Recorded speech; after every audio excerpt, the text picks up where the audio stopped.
Hello dear future officer, स्वागत है आप सभी का ओनली एस के टारगेट प्रीलिम 2021 में। करंट अफेयर्स का यहाँ हम रिवीजन करने वाले हैं एमसीक्यूज के थ्रू। आप ओनली एस का Telegram channel only S nothing else के नाम से अवेलेबल है, उसे आप ज्वाइन कर सकते हो। वहाँ आपको यूपीएससी स्टेट पी से रिलेटेड मटेरियल गाइडेंस वगैरह मिल जाएगा।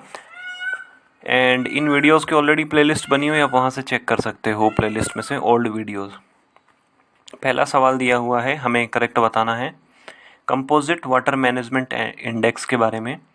इसमें दिया है कि ये जल शक्ति मिनिस्ट्री के द्वारा रिलीज़ किया जाता है एंड इसका एम है effective water management in Indian cities in the face of the growing crisis. Second बोला है कि the index would provide information for the state enabling them to formulate and implement suitable strategies for the, मतलब index की मदद से जो states हैं different वो अपने हिसाब से जो भी उनके नीड होंगे उस हिसाब से वो अपने स्ट्रेटजीज बना सकते हैं ताकि वाटर रिसोर्सेज को प्रिवेंट किया जा सके या वाटर रिसोर्सेज को बेटर मैनेजमेंट किया जा सके। जहाँ तक कंपोजिट वाटर मैनेजमेंट इंडेक्स की बात है, ये जल शक्ति मिनिस्ट्री द्वारा रिलीज़ नहीं किया जाता है, नीति आयोग द्वारा रिलीज़ किया जाता है। बाकी सेकंड वाला जो है ये बिल्कुल ठीक है, इसका आधा जो पार्ट है। इस इंडेक्स की मदद से होता क्या है कि वाटर से रिलेटेड, जो वाटर मैनेजमेंट से रिलेटेड जो हमें क्या होता है कि एक हमें डायरेक्शन मिलती है कि कैसे हम कर सकते हैं। मान लीजिए किसी स्टेट का स्कोर कम आ रहा है तो उसे लगेगा कि भाई हमें और बेटर करना है, ठीक है, तो पहला गलत हो गया। दूसरा बिल्कुल सही है, इस इंडेक्स की वजह से स्टेट्स को गाइडेंस मिलती है, इन्फॉर्मेशन मिलती है कि हम अपने लिए किस तरीके से सूटेबल स्ट्रेटजीज अडॉप्ट करके वाटर रिसोर्सेज को मैनेज कर सकते हैं। तो ऑप्शन नंबर बी करेक्ट हो गया, 2 only. And composite water management index की बात करें तो ये अपने आप में एक तरीके से देश में कोऑपरेटिव फेडरलिज्म जो है उसको प्रमोट करता है, क्योंकि स्टेट्स जो हैं वो एक दूसरे के साथ अपने आप में compete कर रहे हैं और एक स्टेट जो है वो दूसरे किसी बेटर स्टेट से गाइडेंस ले सकता है कि उन्होंने अपने स्टेट में किस तरीके से अच्छा काम किया है। पहला स्टेटमेंट गलत है, दूसरा स्टेटमेंट हमारा ठीक है, करेक्ट है। हिंदी इंग्लिश में आप यहाँ देख पाएंगे, हिंदी में आप इसे यहाँ देख पाओगे। क्वेश्चन नंबर 2 दिया हुआ है, जल जीवन मिशन से रिलेटेड है। पहले में बोला है कि जल जीवन मिशन में बात की गई है कि हर घर को 60 लीटर पानी मिलेगा पर डे पर पर्सन, मतलब एक आदमी को अप्रोक्सीमेट 3 बाल्टी पानी मिलेगा रूरल हाउस होल्ड में 2022 तक। दूसरे में बात की गई है कि फंडिंग पैटर्न होगा कि north eastern states and Himalayan state के लिए 90 एंड 10 का 90% आएगा पैसे सेंट्रल गवर्नमेंट की ओर से, 10% पैसे आएंगे स्टेट गवर्नमेंट 10% पैसे स्टेट गवर्नमेंट की ओर से। बाकी जो जनरल कैटेगरी के स्टेट्स है वहाँ पे 50-50, यूनियन टेरिटरीज के लिए 100। मिशन कम्युनिटी बेस्ड अप्रोच पे काम करेगा। जेजेएम का फोकस होगा integrated demand and supply side management पे स्टेट लेवल पे। देखो पहला तो आप बिल्कुल ही गलत कर दोगे क्योंकि ये गलती है, 2022 नहीं 2024 रखा गया है।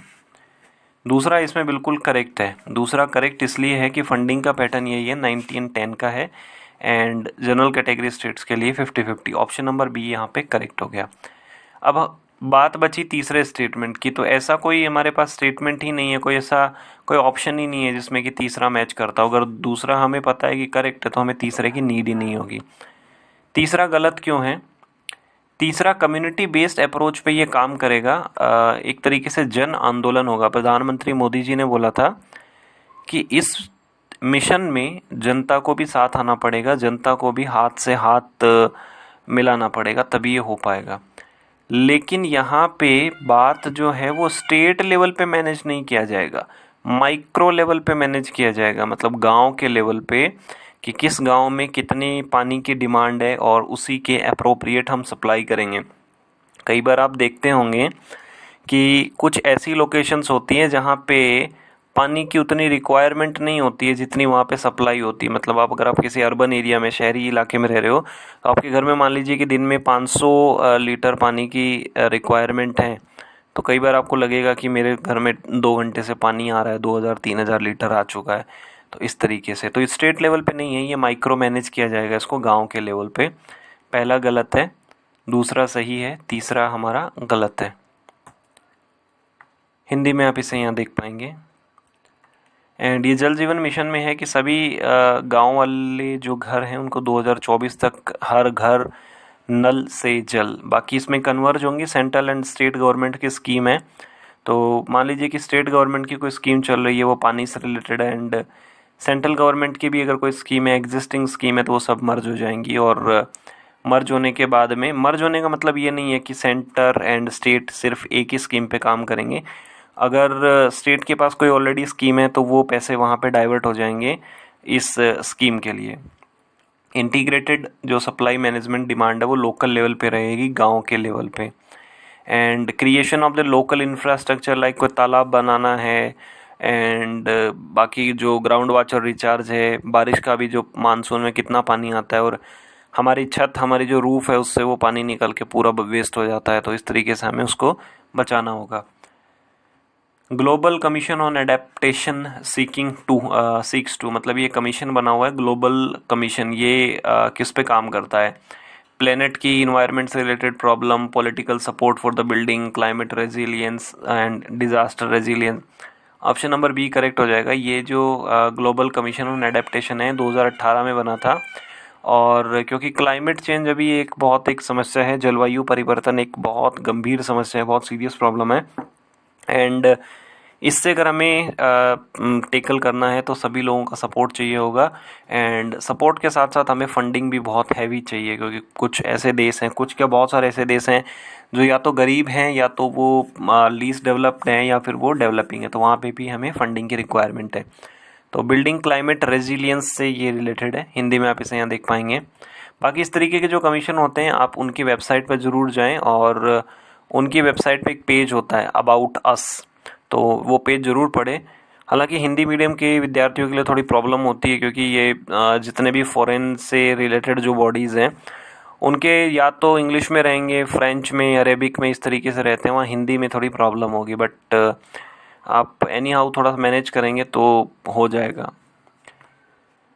क्वेश्चन नंबर 4 दिया हुआ है, दो अपने को स्टेटमेंट दिए हैं। पहले में बोला है कि राइट टू वोट इंडिया में कॉन्स्टिट्यूशनल राइट है, एंड सेकंड बोला है कि in India voting rights are extended to the both citizen and the resident citizen.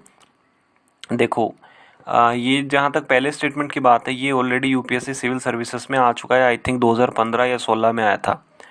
ये क्वेश्चन मुझे अभी भी याद है, बहुत डिबेटेबल क्वेश्चन था, क्योंकि उस समय जब ये आया था तो ये क्वेश्चन से पहला स्टेटमेंट ये आया था कि right to vote in India is a constitutional right, legal right, natural right, ऐसा कुछ दिया हुआ था। कई लोगों ने इसको कॉन्स्टिट्यूशनल राइट किया, बहुत सारे लोगों ने इसे लीगल राइट भी किया। एनसीईआरटी की अगर हम बात करें तो एनसीईआरटी में दिया हुआ है कि कॉन्स्टिट्यूशनल राइट, यूपीएससी ने इसे कॉन्स्टिट्यूशनल राइट ही करेक्ट माना था। तो क्या हम इस बात को माने कि एनसीईआरटी में जो दिया हुआ है यूपीएससी उसी को फॉलो करेगी? ऐसा नहीं है। उसी साल एक दो क्वेश्चन ऐसे भी थे जहां यूपीएससी ने एनसीईआरटी की बात को नहीं माना और अपने हिसाब से जो है उन्होंने जो है वो आंसर दिए थे। तो राइट टू वोट इंडिया में कॉन्स्टिट्यूशनल राइट है। जहाँ तक सेकंड की बात है, सिर्फ सिटीजन्स को ये राइट अवेलेबल है, नॉन सिटीजन्स को ये राइट अवेलेबल नहीं है वोटिंग का। ऑप्शन नंबर ए करेक्ट हो गया, 1 ओनली। ठीक है, तो पहला करेक्ट है, दूसरा ये इनकरेक्ट है। हिंदी में आप इसे यहाँ देख पाओगे। क्वेश्चन नंबर 5 दिया हुआ है, बेटी बचाओ बेटी पढ़ाओ स्कीम से रिलेटेड दिया हुआ है। इसमें पहले स्टेटमेंट में बात की गई है कि ये ट्राई मिनिस्ट्रियल है, मतलब इसमें 3 मिनिस्ट्री काम कर रही हैं, हमारी women and child ministry, family welfare and human resource development, HRD ministry. हालांकि एचआरडी मिनिस्ट्री का भी नाम जो है वो एजुकेशन मिनिस्ट्री हो गया, तो उस हिसाब से आप इसको देख लेना। एंड इसका ऑब्जेक्टिव ये है कि लोगों में बिहेवियरल चेंज आए सोसाइटी में, बर्थ के रिगार्डिंग, बच्चियों की, लड़कियों की बर्थ के रिगार्डिंग। पहला तो बिल्कुल सही है, 3 मिनिस्ट्रीज इसमें काम कर रही हैं, एजुकेशन, चाइल्ड डेवलपमेंट, फैमिली हेल्थवेयर। दूसरा भी बिल्कुल सही है, क्योंकि जब तक लोगों का बिहेवियर चेंज नहीं होगा लड़कियों को लेके, बच्चियों को लेके, कि जितने बेटे ज़रूरी है उतनी ही बेटियां ज़रूरी है और कोई डिफरेंस या हमें भेदभाव नहीं करना है, तो समाज में ये एक नया जो है वो चेंज लेके आना है कि सब लोग बराबर हैं। तो ऑप्शन नंबर कौन सा सही हो गया अपना? सी सही हो गया, बोथ 1 और 2। तो पहला करेक्ट है एंड दूसरा भी यहाँ पे करेक्ट है। ठीक है, 2015 में ये आया था और इसमें लड़कियों के लिए काफ़ी सारे इसमें काम किए जा रहे हैं। हिंदी में आप इसे यहाँ देख पाएंगे। एंड आज आपकी परफॉर्मेंस कैसी रही, कितने आपके सही हुए, कितने आपके गलत हुए, आप ये ज़रूर बताइएगा। इन वीडियोस को आप अपने साथी बंधुओं के साथ शेयर भी कर सकते हैं ताकि ज़्यादा से ज़्यादा विद्यार्थी इनका बेनिफिट ले सकें। ऑनलाइन से जुड़े रहने के लिए आप सभी लोगों का बहुत बहुत धन्यवाद। आपका दिन मंगलमय हो। Hello dear future of